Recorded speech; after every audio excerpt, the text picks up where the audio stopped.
beneficiaries pa rin, beneficiary ko pa rin naman si Biancy, and gusto ko pa rin siyang tulungan talaga. Hanggat nasa Kalingap, gusto ko pa rin siyang tulungan. Sa totoo lang, yung mga plano natin kay Biancy is naka-ready na talaga eh. Yung syempre si Biancy, hindi naman niya magsasalita na wag mo akong i-vlog. Kasi lutan si Carla sa live ni Doc. Pinapalapa sa viewers. May iyahin na bata si Carla tapos gagawan pa ng kwento nang di naman totoo. Na-stress ang mga yung bata. Mahinang nila lang yan kapag ang pinapalapa natin sa viewers natin is yung Kalingap Angels. Ang layan, yan? Mga may hinang nila lang gumagawa nun. May patama po mga Kalingap kay Kalingap Edo, at dinamay rin po ang nananahimik na isang Kalingap Angel po natin na si Carla. May dinamay po mga Kalingap. Rinig na rinig po mga Kalingap, pinagtatawanan pa na para bang meron silang mga nalalaman na kung hindi natin maintindihan kung ano.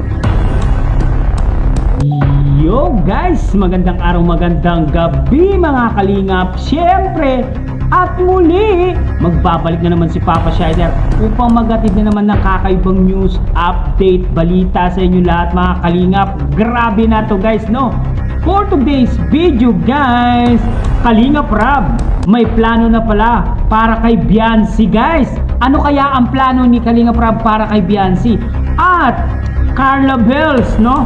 Tinitira po si Carla Bells ng isang umalis sa Kalingap guys na si Doc Lat guys.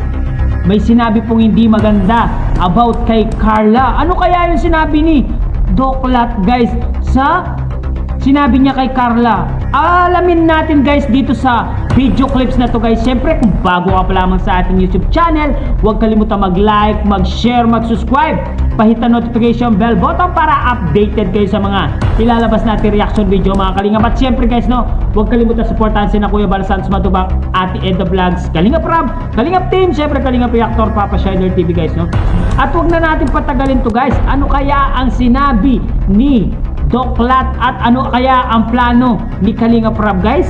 Panoorin na natin. Let's go! Andun yung syempre si Biancy, hindi naman niya magsasalita na wag mo akong i-vlog. Kasi si Biancy, ayan, napakabait po niya. Tahimik lang siya. Tama. So, hindi ko alam kung ano mangyayari dyan.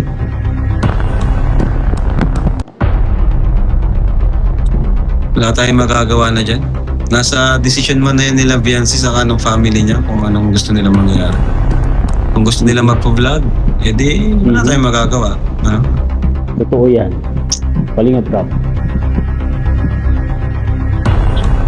Basta tayo, focus lang tayo ngayon sa natin. Sa mga mission natin araw-araw. Kasi marami pa naman po diyang nangailangan din ng tulong. And sa akin lang din naman, syempre, ayoko lang na magkaroon ng gap between sa family ni Biancy at sa akin. Yun lang ayoko mawala. Kasi beneficiaries pa rin, beneficiary ko pa rin naman si Biancy, and gusto ko pa rin siyang tulungan talaga. Hanggat nasa Kalingap, gusto ko pa rin siyang tulungan. Sa totoo lang, yung mga plano natin kay Biancy is naka-ready na talaga eh. Di ba kagaya ng plan yung ginawa natin kay Carla, bigyan natin ng YouTube channel. Yun. Pero sa ngayon, hindi pa right time para gawa natin ng channel si Biancy. Sa ngayon, kasi nasa kasagsagan pa ng bashing and mga kanya-kanyang puro-puro. Tapos, di ba nga, ngayon pa lang na wala siyang channel, ang gulo-gulo na. Paano pa nagkaroon siya ng channel, mas lalong nahihirapan. So, sa ngayon, hindi pa ito yung tamang panahon para gawa natin siya ng YouTube channel. Kung sana hindi nagkaroon ng gulo, no? Matagal lang nating ginawan. Diba? Yun. May plano pala si Si Kalingap Rab. Carla naman, ginawa natin ng YouTube channel. Mhm. Ano? At okay naman si Carla ngayon, 'di ba? Nagulat nga tayo kasi meron na siyang sariling pinapagawang bahay. Kakatuwa Oo lang. nga. Sariling ano niya 'yon, sariling pera niya 'yon. Oh. Sariling ipon. Mhm. Sa live niya, si Carla daw tahimik lang at tama daw ginawa nila. Tahimik si Carla? Baka mamaya yung pagsabi ng tahimik meron dyan sa ilalim na may problema din pala. Huwag nila ipagmalaki. Kasi meron ding may problema din sa ilalim. Kawawa nga Kung na-handle ko na mabuti yan, tapos makatapos sana yan ng maayos. Kaso hindi ko na-handle na mabuti yan. Ang role nila daw, may ano dyan. Huwag niyang purihin. Dahil para sa akin, may problema. Hindi dapat purihin. Baka may sisi sa dulo dyan. Baka may sisi sa dulo dyan. Ano na naman kayo palabas nyo sa dulo? Kapag yan ay naging ano talaga, pag pumutok yan. May pumutok dyan, panibago dyan. Huwag nyo sabihin tahimik lang. Huwag nyo sabihin tahimik lang. May nakatagong lihim dyan. Baka may pumutok yan. Magkanya-kanya naman kayong tago at saka kanya-kanya ng katwiran. Meron pa yan.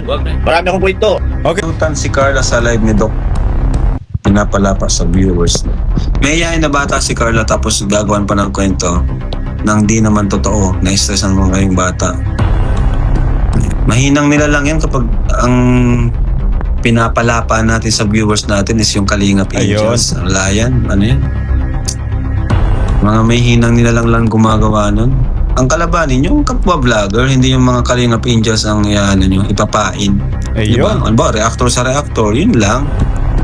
Walang damayan ng mga beneficiaries kasi Umalis. Yung mga umalis na K-boys, bawal ng reaksyonan, bawal na po makialam doon, Kaya nga ilang araw na rin tayong umiiwas po doon na matapik sila mga Kalingap. Subalit dito sa lumabas pong video clip, sa video clip po na lumabas, galing po sa live kahapon ng isa sa mga umalis, ng isa sa mga umalis po mga Kalingap, ay tila ba may patama po mga Kalingap kay Kalingap Edo at dinamay rin po ang nananahimik na isang Kalingap Angel po natin na si Carla. May dinamay po mga Kalingap, rinig po mga Kalingap, pinagtatawanan pa na para bang meron silang mga nalalaman na kung di natin maintindihan kung ano. At tila ba mga Kalingap nagyayabang pa, mga Kalingap, nagyayabang pa na parang kala mo kung sinong nakakaalam ng mga lahat ng bagay mga Kalingap. Dapat mga Kalingap, wala na sila sa Kalingap, hindi na sila nakikialam. Hindi na po sila nakikialam sa ibang mga bagay na may kinalaman sa Kalingap. Pinalis na nga sila pinabayaan na sila dahil sa mga gulong ginawa nila. Tapos sisimula naman sila ng panibagong gulo. Nakialam na nga sila dun sa isang angel na tahimik naman sana yung buhay, nakialam na. And then ito na naman, makikialam na naman sa isa pang angel na hindi naman nasakop ng kanilang, sabihin natin mga Kalingap, yung mga nasasakupan nila ng mga bagay. Hindi na nila sakop yun Kumbaga kay Kalingap Rab na yun na na scope. Kumbaga si Kalingap Rab na may hawak, ang team Kalingap na may hawak nung mga usapin patungkol po sa ibang Kalingap Angels, sa ibang love team, sa team Kalingap. Dapat din na sila nakikialam, hindi na nila sakop yun mga Kalingap. Pero ito nga, sa live nga mga Kalingap kitang-kita, rinig po natin na para bang nananakot or para bang nagbabanta or para bang may pagyayabang po mga Kalingap na sinasabi na dahil nga siguro sinabi ni Kalingap Eds na buti pa daw si Carla ay tahimik lang, para bang di ko alam kung anong ibig sabihin ni itong umalis na Kalingap na to na parang bakit kasi issue pa sa inyo, syempre may pinaabot ang sponsor kay Vian at Doc Love. Daan para maibigay kay Vian ang tulong. Galing sponsor, syempre makita talaga ang vlog at hindi naman nakafocus kay Vian. Ayun.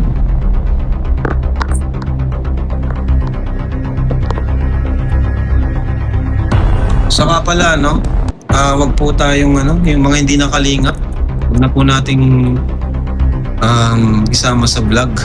Sa mga pakiusap ko lang po sa mga Kalingap member, Kalingap partners, Kalingap vloggers. Yung mga umalis na, huwag na po nating huwag na po nating isama sa atin kasi Oo nga. hindi naman na kasi natin sila pwedeng ibalik. Kasi umalis na nga po sila. Tama. At tawag dyan, nagkakaroon lang ng yung mga supporters ng kumbaga nalilito sila. Nagkakaroon ng isip sa kanila na akala nila tayo yung nag-i-invite, kala nila ako mismo or si Papa mismo ang nagpapabalik. Hindi po. Wala pong pag umalis po sa Kalingap, hindi po kami yung mag-i-invite na bumalik kasi sila naman po yung umalis. Maliban na lang po kapag yung kami mismo yung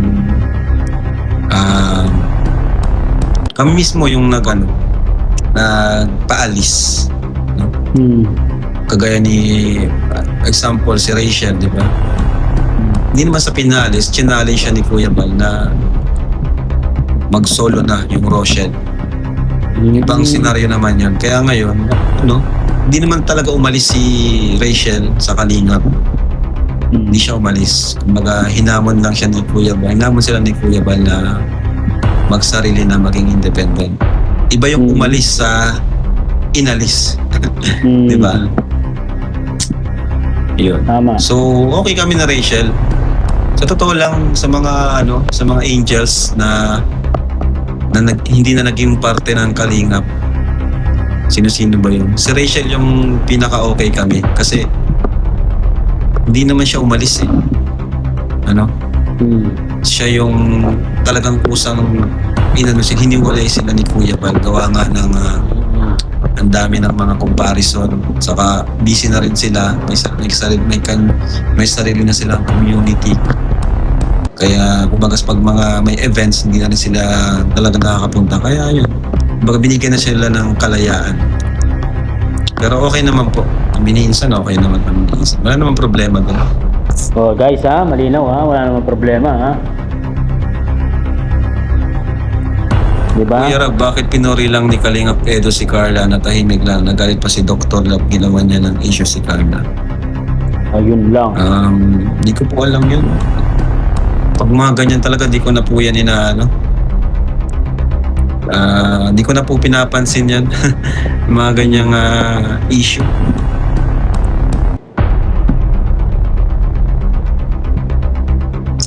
Focus na lang Kalingap Rab sa mission mo, hayaan na lang yun. Ay, mga basher. Oo naman po. Wala naman po talaga, di naman po talaga tayo apektado sa mga bashers.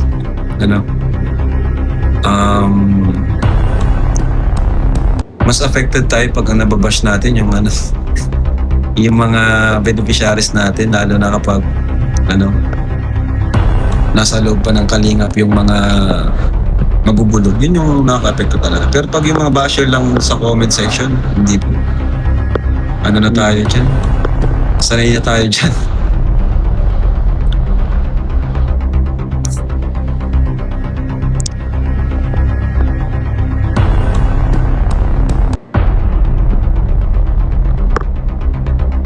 Huwag niyo panoorin si Doc. Hayaan niyo siya Opo.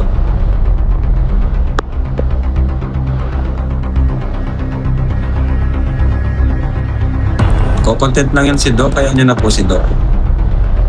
At yan ay nagko-content lang yan. So dito tayo nagla-live muna kasi yung main channel natin is binabalik pa lang natin. Tagal din natin nagpahinga kasi doon. 2 months, 3 months, no? So Yun nga guys, narinig natin si Kalingap Rab na balak niya daw sanang gawan ng YouTube channel itong si Biancy. Guys, narinig niyo naman yung sinabi ni Kalingap Rab. At sinabi pa ni Kalingap Rab dito na wag idamay ang mga beneficiary na Kalingap Angels. Kung may away ang mga reactor, wag pong idamay ang mga Kalingap Angels. Lalo-lalo na si Carla, no? Dinadamay po itong si Carla ni Doc Lat, guys. Narinig nyo ba itong video clips ni Doc Lats, guys? Hindi natin pinakita yung mukha ni Doc Lats dito kasi bawal pong pakita ang mukha ni Doc Lats, guys, no? Kaya hindi natin pinakita ang kanyang pagmumukha dito, guys. Ito nga sinabi ni Kalingap Rob na hindi maganda yung ginawa ni Doc Lats na sinasabi niya, no? Narinig naman natin, guys, dito si Kalingap Rob. Ang sabi niya si Kalingap Rob dito ay ni Kalingap Rob ay mahinang linalang lamang ang gumagawa ng ganyan, guys. Kaya nakita natin, guys, narinig natin si Kalingap Rob. Syempre kay Carla may plano na rin itong si Kalingap Rob, no? At sinabi niya yung mga sinabi ni Kalingap Rob dito, yung mga umalis na daw sa Kalingap, wag na daw itapik, guys, no? Katulad ng mga wala na yung mga Kalingap Angels na ibinabalik pa nila. Hindi na daw po makakabalik yung mga ibang Kalingap Angels na umalis na po sa Kalingap, no? Wag na po itapik yon, guys. At nananawagan si Kalingap Rob, guys. Siyempre malinaw na malinaw, guys, na si Carla po ay binabatikos ngayon at kasi Biancy po ay may plano po si Kalingap Rob para kay Biancy. Siyempre maganda yan yung plano ni Kalingap Rob para kay Biancy. At dito na lang muna ang ating reaction video for today's mga Kalingap. Siyempre, kung bago ka pa lamang sa ating YouTube channel, huwag kalimutan mag-like, mag-share, mag-subscribe. Pahit na notification bell button para updated kayo sa mga nilalabas natin reaction video mga Kalingap. At siyempre, guys, no, huwag kalimutan supportahan sina Kuya Balsan Matubang, Ate Edda Vlogs, Kalingap Rob, Kalingap Team, siyempre Kalingap Reactor, Papa Shider TV. Hanggang dito na lang, guys. Maraming salamat. I love you all, guys. Muah muah, chup chup, babo.